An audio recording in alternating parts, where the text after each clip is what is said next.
Let me take a moment and talk about Riverside.fm. It allows you to record studio quality audio and up to 4K video. When you need to record audio and video, Riverside.fm can do it. So if you're looking for a hero platform for all your recording needs, from podcasts to webinars to any video content, Riverside.fm. I've got a promo code for you where you'll receive a 30% discount on the first 3 months of your subscription. I'll give it to you twice. The promo code is SHIPIT.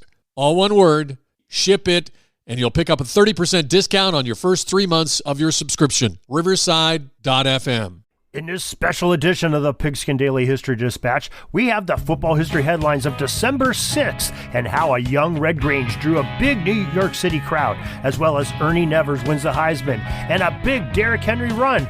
These stories and more coming up in just a moment. This is the Pigskin Daily History Dispatch, a podcast that covers the anniversaries of American football events throughout history on a day-to-day basis. Your host, Darren Hayes, is podcasting from America's North Shore to bring you the memories of the gridiron, one day at a time. So as we come out of the tunnel of the Sports History Network, let's take the field and go no huddle through the portal of positive gridiron history with pigskindispatch.com. This podcast is part of the Sports History Network, your headquarters for the yesteryear of your favorite sport. You can learn more at sportshistorynetwork.com. Hello, football friends. This is Darren Hayes of PigskinDispatch.com and of the SportsHistoryNetwork.com, and we're here to bring you the podcast that'll tell you about the football history headlines of December 6th through their gridiron history. And we'll start off on December 6, 1925 at the Polo Grounds in New York. A record crowd of more than 73,000 paid to watch the Chicago Bears beat the New York Giants 19-7. American Fandom's website says the news, and they tell us that the big draw was Red Grange, as he had recently joined the Bears roster after his college schedule at Illinois had been completed. Everyone wanted to get a glimpse of the great player that just a few weeks ago was taking the college game by storm. December 6, 1930 at Varsity Stadium in Toronto, the 18th Grey Cup game was played, and the Toronto Balmy Beach squad won their second title as they beat out the Regina Rough Riders by the score of 11-6. December 6, 1939, the Downtown Athletic Club selected Iowa's standout halfback Niall Kinnick as the 5th Heisman Trophy Award winner. The Hawkeyes of 1939 had an additional nickname per the Heisman.com website, the Ironmen. Kinnick was their leader, and he led the team by almost never leaving the field. He averaged 57 minutes per game. At one point in the 1939 season, he played 402 straight minutes that spanned over 7 games until a shoulder injury in the season finale forced him to sit out for a spell. It is remarkable to think that this guy left the University of Minnesota a couple years earlier because he couldn't even make their team. Niall's 1939 stats were that he threw for 638 yards and 11 touchdowns, as well as pounding out 374 more yards on 106 carries on the ground, while also drop-kicking another 41 points for Iowa. December 6, 1961. We alluded to this earlier in the week, but this day was a watershed moment in Heisman history. Ernie Davis, Syracuse's outstanding halfback, became the first African-American to win the Heisman Trophy Award. If you remember back on our December 4th segment of the Football History Headlines, Ernie was also the first black player to be drafted with the top pick in the NFL draft by the Washington franchise 2 days before this Heisman announcement. What a week for this young man. Davis was a top player in the nation in 1961 as he rushed for 823 yards as a senior and scored 15 touchdowns while leading Syracuse in pass receiving with 16 catches for 157. December 6, 1975. We also foreshadowed this story earlier in the week. Archie Griffin, the Ohio State Buckeyes' prolific runner, became the first player to take home consecutive Heisman Trophy awards. He won his 41st edition of the coveted honor. This his senior season of 1975, Archie ran for 1,357 yards and led Ohio State to a perfect 11-0 record and top ranking in the nation. It is amazing to think that he was born and raised in Columbus, Ohio, and he was able to achieve these great gridiron heights in front of his hometown crowd. Heisman.com brings up the fact that Griffin started all 4 years he was with the Buckeyes and became the first player ever to play in 4 Rose Bowl games. On top of that, Archie reached All-America honors 3 times. Others in consideration for the 1975 Heisman were Chuck Muncie and Ricky Bell. December 6, 1986, the 52nd Heisman Trophy Award was announced, and it was the University of Miami's quarterback, Vinny Testaverde, who took home college football's top honor. The Hurricanes enjoyed not just the accomplishment of their signal caller taking home the Downtown Athletic Club's famous hardware for the first time by a Miami player, but also the team went undefeated that season. Heisman.com's web bio on Vinny T tells us that he ran for 4 touchdowns while tossing the Pigskin for 2,557 yards and 26 more scores. December 6, 1992, at Candlestick Park, the San Francisco 49ers GOAT wide receiver Jerry Rice caught an NFL record 101st touchdown in a 27-3 win over the Miami Dolphins. When Rice completed his awesome career, he set the bar high with 197 receptions. His closest player to Rice's great NFL record was Randy Moss, who finished with over 40 touchdowns behind Rice per the Pro Football Reference stats. And now it's time for some OnThisDay.com rapid-fire headlines. We'll go to December 6, 1997. The SEC Championship game for the 97 season came down to number 3 Tennessee, edging out number 11 Auburn in a close one, 30-29 final score. December 6, 2003, the 12th SEC Championship game was a battle of top teams as number 3 LSU crushed number 5 Georgia's aspirations in a 34-13 lopsided victory. December 6, 2008, this SEC Championship game was key to the national championship picture when number 2 Florida overcame the challenge of number 1 Alabama with a stunning 31-20 final score. December 6, 2014. If you love those close scores and big games, then the ACC Championship game of 2014 will be the one you want to remember. This game went right down to the wire as number 2 Florida State overcame a number 12 Georgia Tech scare to win 37-35. As we take a quick break from the headlines, let me remind you that you can also learn more about gridiron history on our website, pigskinddispatch.com. And you can contact me, Darren Hayes, at pigskinddispatch@gmail.com. We'd love to hear from you. Speaking of hearing from someone, here is one of my podcasting partners from the sportshistorynetwork.com that has a message for you. Hi, this is John Gidley. Join me each Friday for a trip into the football attic, where I'll delve into forgotten but noteworthy stories of the National Football League. You're bound to learn something new or have your memory jogged each week. That's every Friday only on the Sports History Network and wherever podcasts are available. December 6, 2018, at Nashville's Nissan Stadium, the Tennessee Titans running back Derrick Henry goes on a rampage as he ran for a franchise record of 238 yards and 4 scores. Henry propelled his team to a dominating 39 victory over divisional rivals the Jacksonville Jaguars. During the contest, Derrick had a 99-yard touchdown run that tied a long-standing NFL record as the longest run in league history, held by Dallas Cowboys legendary runner Tony Dorsett. You'll want to see the run by checking out the link on our webpage, pigskinddispatch.com, that takes you to the TennesseeTitans.com video. As we mentioned earlier in the podcast, we have a Hall of Fame birthday to talk about, and the one that we quoted at the very beginning of this podcast was George Trafton, who was born on December 6, 1896, and he was a longtime center of the Chicago Bears. Trafton, according to the Pro Football Hall of Fame's biography sketch on him, played only 1 season of college ball at Notre Dame before jumping into the pro ranks with George Halas and the Bears. Actually, he played for the Staleys. In fact, he was the franchise's first center because he started off his career with the Staleys. Trafton indicated that in those early days, rosters were so small that players on the team were expected to play a full 60 minutes. Mr. Trafton set a couple NFL trends as he was the first offensive center to snap the ball using only one hand, and on the other side of the ball, he was the first defensive lineman to move around the field in a rover-like manner.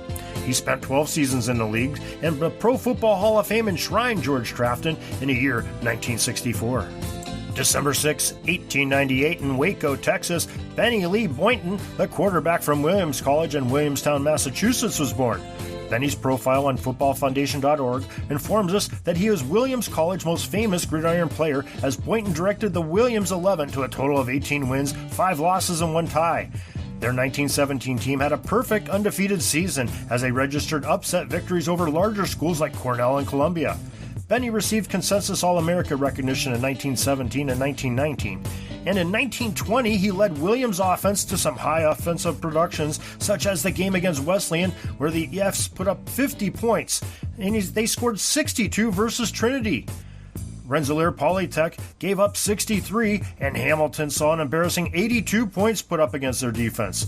The National Football Foundation selected Benny Lee Boynton to go into their College Football Hall of Fame in the year 1962.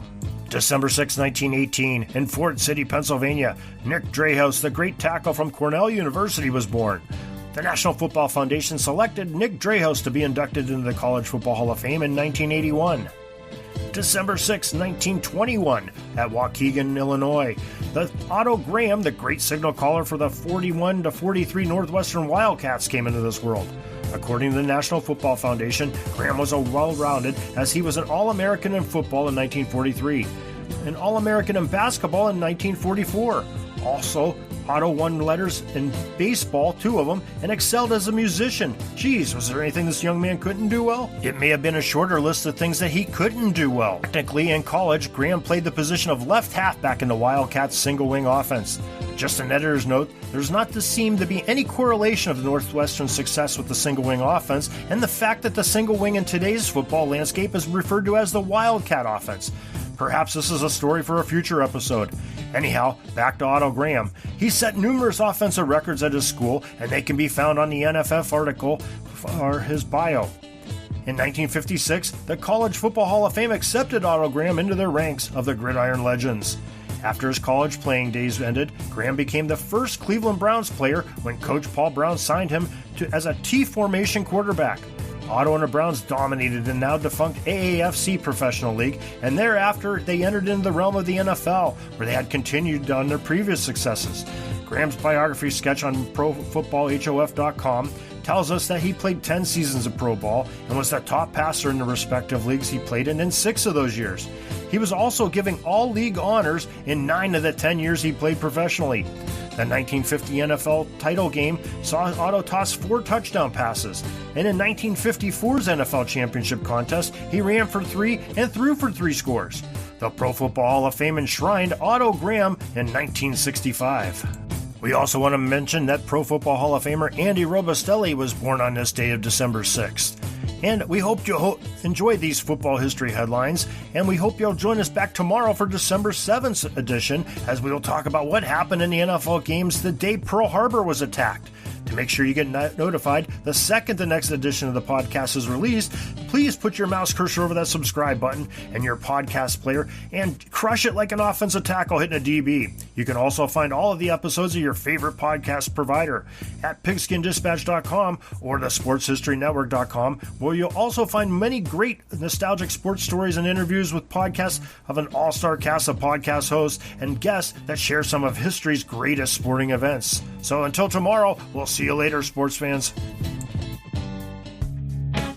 Peeking up at the clock, the time's running down. We're going to go into victory formation, take a knee, and let this baby run out. Thanks for joining us. We'll see you back tomorrow for the next podcast.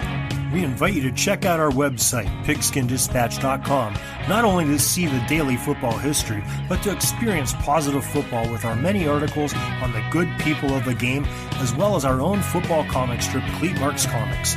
PigskinDispatch.com is also on social media outlets, Facebook, Twitter, Instagram, and don't forget the Pigskin Dispatch YouTube channel to get all of your positive football news and history. Special thanks to the talents of Mike and Gene Monroe, as well as Jason Neff for letting us use their music during our podcast. This podcast is part of the Sports History Network, your headquarters for the yesteryear of your favorite sport. You can learn more at sportshistorynetwork.com.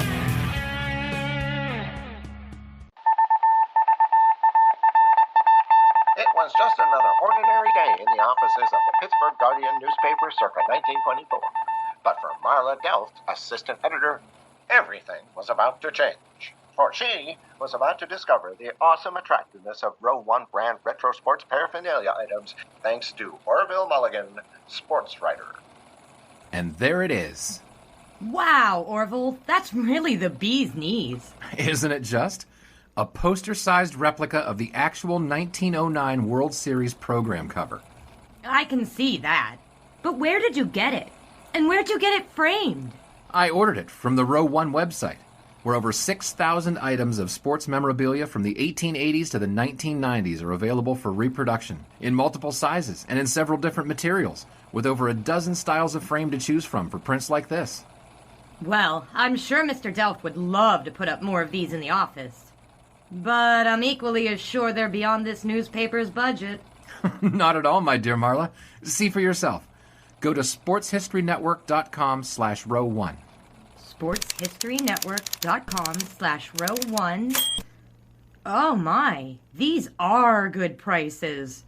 Oh, and look at this stuff. Oklahoma-Nebraska football, college basketball art, Michael Jordan items. And so retro it was that sports Marla Delft advertisement discovered the placards. splendiferous magic of Row 1 sports memorabilia, arts, and prints. You can too by visiting sportshistorynetwork.com/row1. That's ROW1 today for access to the full Row 1 catalog of gallery prints and gifts like t-shirts, long-sleeve shirts, telephone cases, coffee mugs, blankets, pillows, towels, and even shower curtains. Act today for 15% discount off all prints with coupon code SHN15 and 20% off all other items with coupon code SHN20 at checkout. And keep your dial locked to the Sports History Network for the exciting chronicles of the 1920 sports world in Orville Mulligan, sports writer. Coming soon.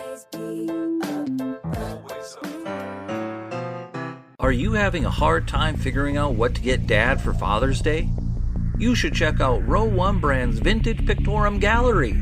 They have America's best sports art. With over 7,200 historic sports prints, you're assured to find something unique for Dad this Father's Day. Instead of a boring old tie, get him a historic baseball photo taken by Henry High Sandom at the historic Polo Grounds Stadium in New York City during the 1894 Temple Cup. Or, if he's an NFL buff, check out the 1963 vintage NFL poster. These are so good looking that you'll be amazed how they turn out. Shop now at sportshistorynetwork.com/row1 and save 15% off your order.